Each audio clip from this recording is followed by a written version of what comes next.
Burundi and the Democratic Republic of Congo are urging the UN Security Council to take action against Rwanda. Both countries accuse Rwanda of recruiting refugees to oust the government in Bujumbura. Rwanda has repeatedly denied the claims. In a letter drafted to the UN, Kinshasa asked the 15-member council to condemn without delay Rwanda's actions. It also asked the council to press Kigali to immediately end recruitment and other operations. Burundi has been in turmoil since President Nkurunziza announced plans in April last year to run for a third term, which he went on to win. Well, in the same breath, Burundi is also calling for talks with Rwanda over the prevailing crisis. In a televised address on Wednesday, Burundi's first vice president, Gaston Sindimwo, called for dialogue, describing the discussions as urgent. He also said Sudan has suggested it could play a mediation role. Let's now get a reaction on these developments from Rwanda. High Commissioner James Kimonyo is Rwanda's High Commissioner to Kenya. He's joining us live in our Nairobi studios. High Commissioner, thank you for joining us on Africa Live. Now, Burundi is seemingly sending mixed signals, calling for dialogue with Rwanda on the other hand, while asking the UN Security Council to reprimand Rwanda over the allegations of interference. What do you make of these developments? Thank you, Beatrice, for having me on this show.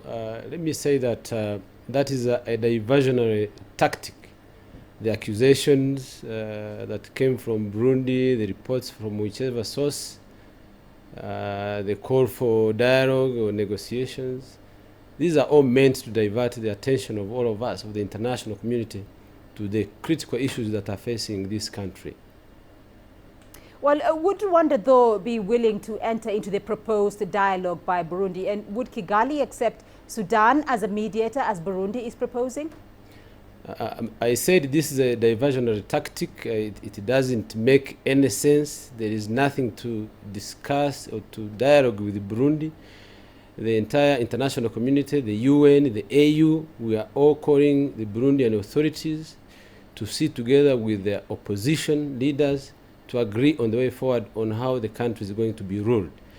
These issues of bringing Rwanda and the other countries as countries that are meddling into their affairs, I think it's something that people should even avoid to discuss. The main issue is to bring together the parties in Burundi to sit and discuss the way forward how the country is going to be ruled. Otherwise, as I said, this is trying to divert the attention on the major underlying issues regarding the problem that is facing this country.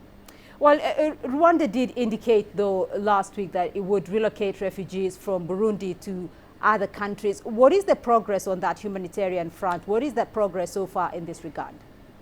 I think the government of Rwanda was very clear on the process that it's not going to be a forced kind of repatriation. There is going to be a discussion between the parties involved, in particular the UNHCR, the UN agency that is charged with the matters of refugees, on how these refugees are going to be relocated, because of the fact that the presence of refugees in Rwanda at our territory is being used by Burundi authorities and other people as a scapegoat. So I think it is fair for us to say, let's get another place for them, and then we remain focused on running the business in our own country.